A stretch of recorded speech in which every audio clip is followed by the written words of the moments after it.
All right, welcome back everyone for another deep dive. This time, we're looking at something that's super relevant if you're aiming for that senior software engineer role. Yeah, definitely a hot topic. We're talking about technical interviews and not just the basics. Right, we're going deeper. Today, it's all about functional interfaces in Java. Exactly. It's one thing to know how to write code, but at the senior level, it's about understanding the design choices, the why behind the what. Totally. You need to be able to articulate your decisions, especially when you're under pressure in an interview. So let's just jump right in, shall we? Sure, sounds good. So when we talk about how Java handles functions, it's interesting how it uses these named functional interfaces. Uh-huh. Like think about comparator, right? Okay. You have comparator of string.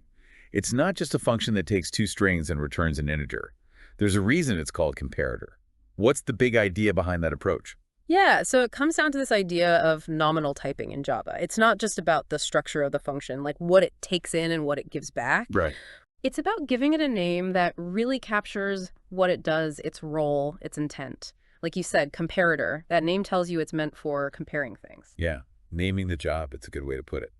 Java really emphasizes this idea of making the purpose of the function crystal clear. I like that, yeah.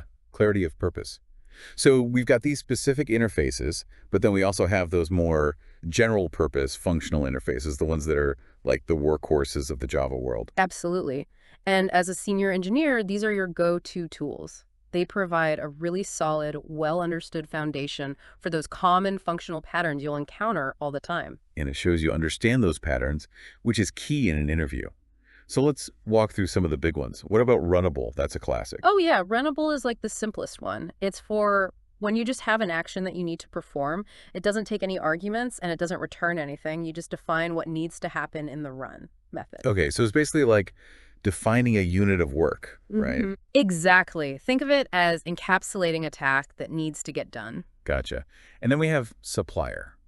How's that different? Well, Supplier is kind of the opposite in a way. It doesn't take any input, but its get method actually provides a value, something of a specific type. So it's like a factory. It produces something when you ask for it. Yeah, that's a good way to think about it. And then we have consumer and BiConsumer. Those are the ones that actually consume something. Right? Exactly. Consumer takes a single argument and does something with it, but it doesn't return anything. Uh-huh. BiConsumer does the same thing, but it takes two arguments. What's really cool about them is that they have this andThen method. You can chain multiple consumer actions together. Like you could log an object and then save it to a database. Exactly. That's a perfect example. And it makes your code really clear and efficient. You're basically defining a sequence of actions that should happen one after the other. That chaining feature is really powerful. So we've talked about actions and consumers. What about functions that actually transform data? Right. That's where function and BiFunction come in. These are your go-to interfaces for transforming data from one type to another. So function takes a single input and returns a result, could be a different type, and BiFunction takes two inputs. Exactly. They both have this apply method where the magic happens, and then you've got all these handy utility methods that come with them, like compose and then, for example. I would get those two mixed up. Yeah, they can be a little tricky to wrap your head around. It helps if you think about it like this. Imagine you're putting on your socks and shoes. Okay. So you put on your socks first and then your shoes. Right. With compose, the function you pass in happens first, even though it's written after the dot. Oh, okay. So it's like the socks. Exactly. So function A dot compose function B means function B runs and its result is passed to function A. Got it. So andThen is more like you'd expect. It runs in the order it's written. Yeah, function A dot and then function C means function A runs first and then function C uses its result. Socks, then shoes. That makes it much clearer. There's also identity, right? What's that one for? Identity is kind of a special case. It's a function that just returns its input unchanged. Sounds kind of useless. You'd think so, but it can be surprisingly handy in certain situations, especially when you're working with streams or dealing with default values. Huh. Interesting. Okay. Now, what about those other two, unary operator and binary operator? They always sounded really specialized to me. They are. Think of them as specialized versions of function and BiFunction. A unary operator takes single input and returns an output of the same type. It's like transforming something within its own type. Okay. A binary operator does the same, but with two inputs of the same type. It's great for operations where you're working within a specific type. Right, like if you're doing calculations on numbers or manipulating strings. Exactly. And because they deal with the same input and output types, you get some really convenient methods like maxb and minb. Oh yeah, those are handy when you need to find the biggest or smallest element in the collection, right? Exactly. They make your life a lot easier in those situations. Then you've got predicate and BiPredicate, which are all about making decisions. Yeah, those are the ones that return true or false based on some condition, right? Exactly. Predicate takes a single argument, and its test method tells you if the condition is met or not. Mm-hmm.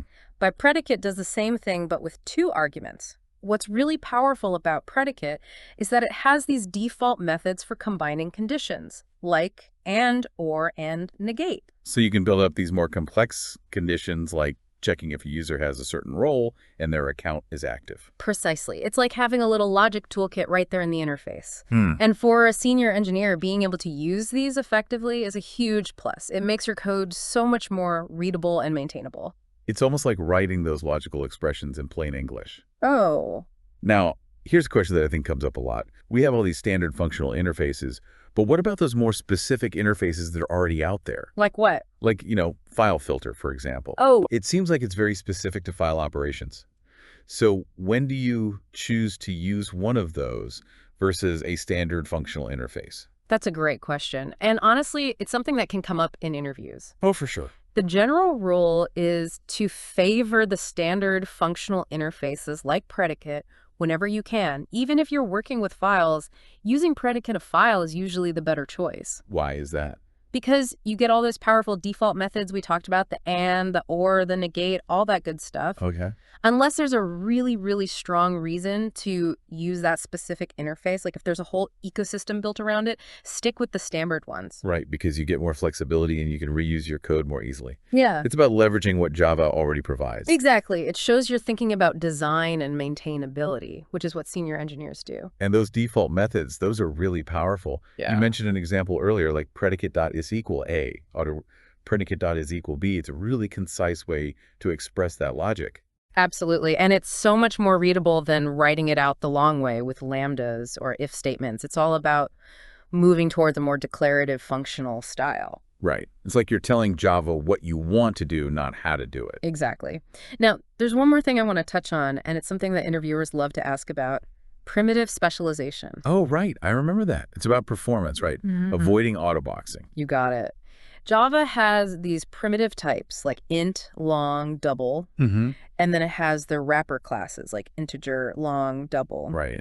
When you use a generic functional interface with a primitive type, Java does this thing called autoboxing. It converts the primitive to an object, and that can have a performance impact, especially if you're doing it a lot. Like in a loop or something. Exactly. So Java provides specialized functional interfaces for those primitive types, things like int consumer, long predicate, double function, so on. So instead of consumer of integer, you use int consumer. Exactly. And these specialized interfaces have methods that work directly with the primitive types, so you avoid all that autoboxing overhead. Makes sense. It shows you're thinking about those low-level details, which is important at the senior level. Now, what if none of those standard interfaces, even the specialized ones, really fit what you need? When would you actually create your own functional interface? Yeah, good question. So sometimes you have a really specific use case where none of the built-in interfaces quite cut it.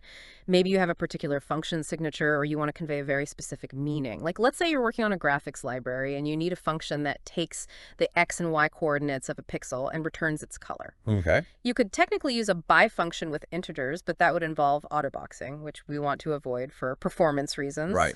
So in a case like that, defining your own functional interface makes a lot of sense. Right. And you gave an example earlier, the pixel function. Could you walk us through that again? Sure. So we defined it as @functional interface, public interface, pixel function, color apply, int x in y. Okay. Notice how we're using int for the coordinates to avoid that autoboxing. And the name, pixel function, really tells you exactly what this interface is for. Yeah, it's super clear. And you also mentioned the add functional interface annotation. What's the point of using that? It's a good practice for a couple of reasons. First, it makes the compiler check that your interface actually has only one abstract method. If you accidentally add another one, the compiler will yell at you.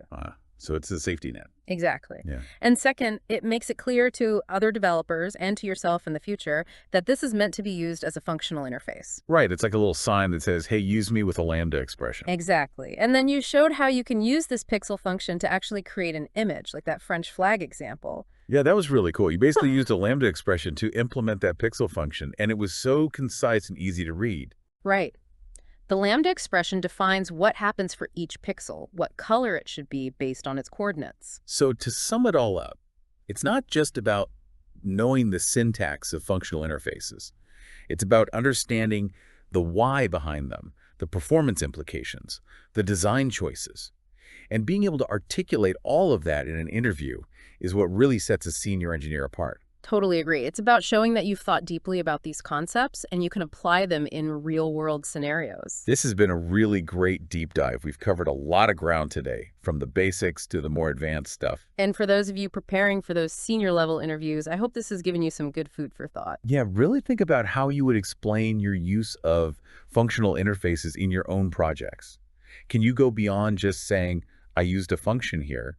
Can you explain the why? Exactly. And here's a challenge for you. Look at some of your old code. Can you spot places where you could have used functional interfaces more effectively? Oh, that's a great exercise. I'm going to try that myself.